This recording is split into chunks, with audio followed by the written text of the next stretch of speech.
right click on it and choose fit on screen so that I can see the entire composition. Then I'm going to press Ctrl J, Command J on the Mac to duplicate. So now I have two copies.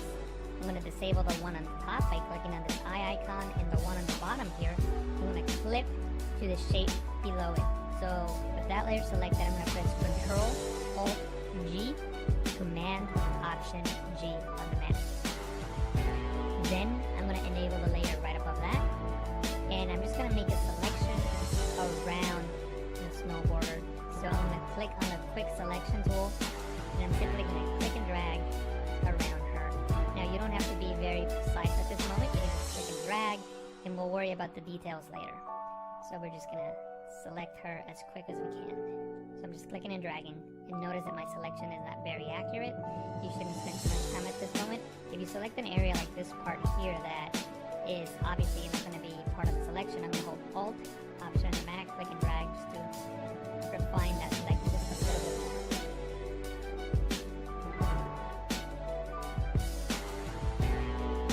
Channel को subscribe करेंगे, आपको बहुत सारे Photoshop tutorial मिलेंगे। Thank you for watching.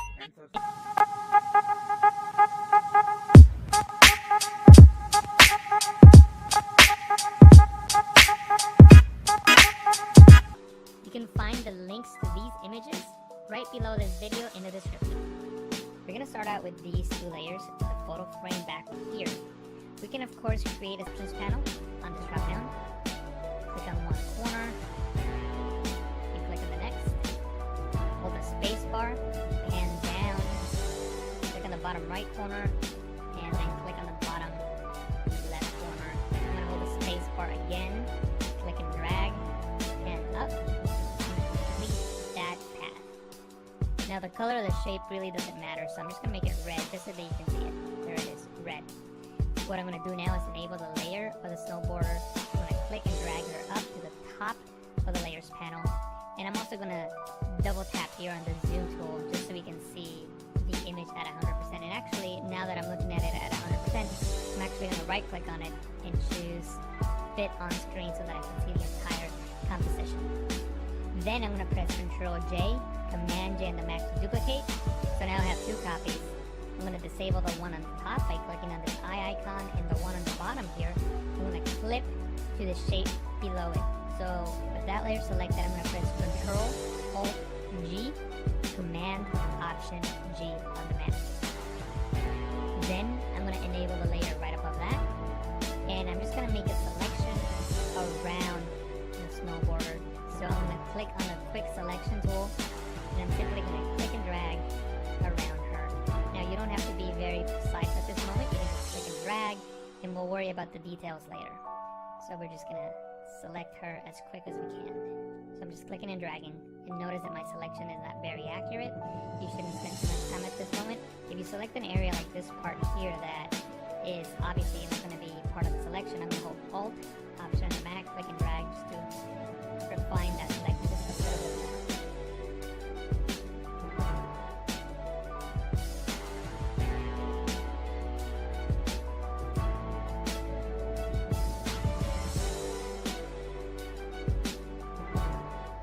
Okay, now that I have the selection active around the snow border, I'm going to select that top layer and click on the layer mask icon to create a mask around the snow border. So what I'm going to do now is click on this top layer, hold Shift and click on the layer below it so they're both selected, and I'm going to click on this little chain link icon here to link those two layers. What that allows you to do is when you move one of those layers with the move tool, it moves both, and they can be in different groups and they can be separated, so that allows those two layers together. What I'm going to do now is press Ctrl T, Command T to transform, to scale this and adjust it accordingly. If you can't see the corner handles that you want to click and drag on, you can press Ctrl 0, that's Command 0 on the Mac, for the bird's eye view that allows you to see all four corner handles. Then I'm going to click and drag on this one here to scale it down. I'm holding Shift, Alt, that's Shift, Option on the Mac. Now at this point, we can go back and adjust the layer mask if we need to. So I'm going to zoom in just so we can see the areas that we need to work on. So we need to work on this area and then the blue outline around her body. So we can adjust that by clicking on the layer mask in the properties panel. You can click on mask edge. If you don't see the properties panel, you can go into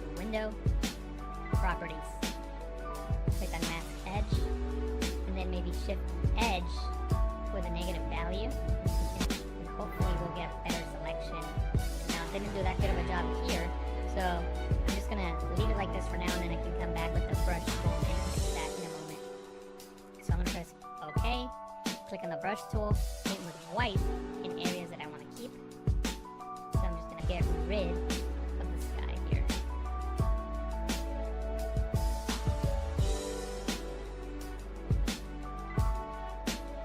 And I'm not going to take the time to do so now. I will do that after the tutorial. You can see the final image, but I'm just going to go around the entire image and just make sure that everything is masked out accordingly. And in most of these areas, everything seems to be okay. I know we got to work on this area here.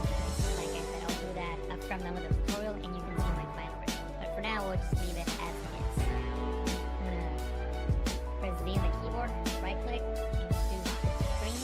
And what we're going to work on now is extra elements that are going to help our composite look much more real. Double click on that to open that up. And by the way, the links to these files are on the description.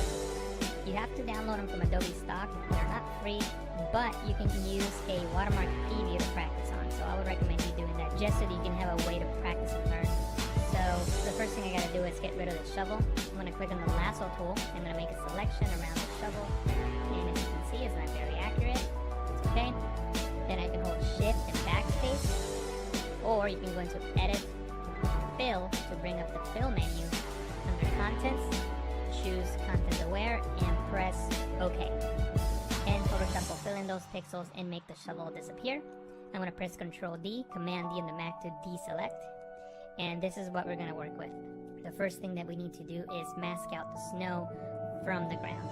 So I'm going to go into the Channels panel, and I'm going to look for the channel got the most content. In this case, the blue channel. I'm going to click and drag on the blue channel and drop it here in the new channel icon, duplicate it. Now with the duplicate channel, I can start making adjustments to it. The first thing I'm going to do is fill with white on the areas that I want to keep for sure. So with the lasso tool selected, I'm just going to click and drag and make a very rough selection on the areas that I know for sure I want to keep, which is all this top part here. Now that I have the selection active, I can fill with white. White is currently my foreground color. To fill with the foreground color, you can hold Alt, Backspace, Option, Backspace on the Mac, then Control D, Command D on the Mac to deselect. Now we gotta work on this bottom part. There's a feature in Photoshop called Apply Image. If you go into Image, Apply Image, what Apply Image allows you to do is to take an image and apply it onto itself using the blend mode. In this case, we're taking the blue copy, applying the screen blend mode onto itself. So notice what happens here on the snow on the edge. It essentially turns white, which is what we want. You could also, of course, apply a multiply blend mode and it'll give you different results. In this case, I think I'm going to go with screen, and then I'll just work on the edges in the next step. So I'm going to press OK. And what I'm going to do now is go into Image, Adjustment, Levels, and bring the levels to the right, the dark values to the right, so we have more contrast between the snow and the ground. And remember, we're going to be making a selection. Anything that's white in this screen will be selected. Anything that is black will be deselected. So I'm going to drag this one over to the left a little bit. I'm looking at the edges here. And maybe drag this one to the left as well.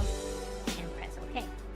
Now, what I'm going to do now is click on the brush tool, select black as my foreground color so I can paint with black.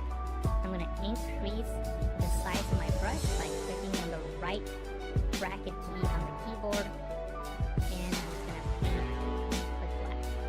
And again, you don't have to be very accurate. As long as you get close enough, it should be good.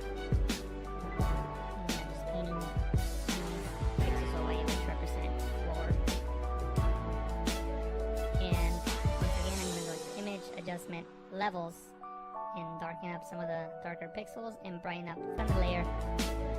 Select the move tool, click and drag the layer over onto the other file by hovering over the tab and then coming down and releasing, and there's our file.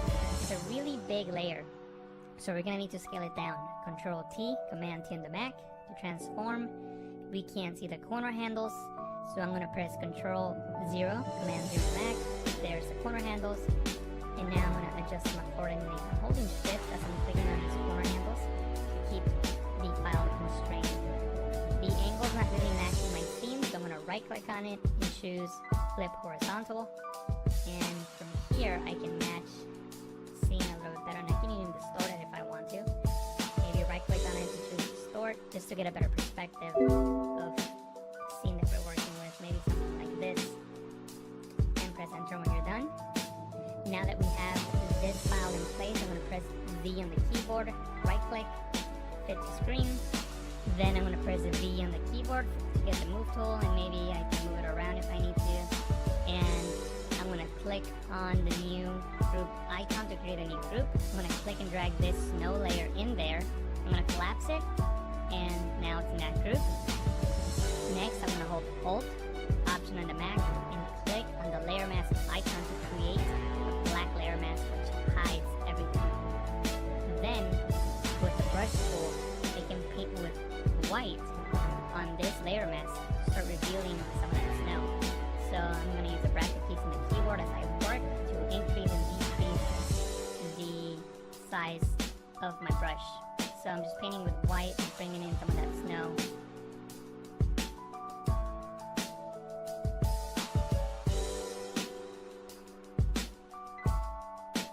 And if you make a mistake, you can press X on the keyboard to paint with black, or maybe shape snow a little bit better.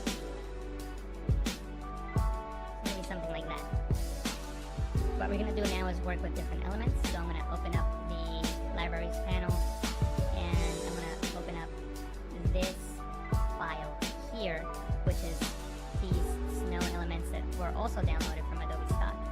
By the way, if you don't have Photoshop CC, you won't have the libraries panel, but you can still download the watermark previews onto your desktop and bring them into Photoshop as you would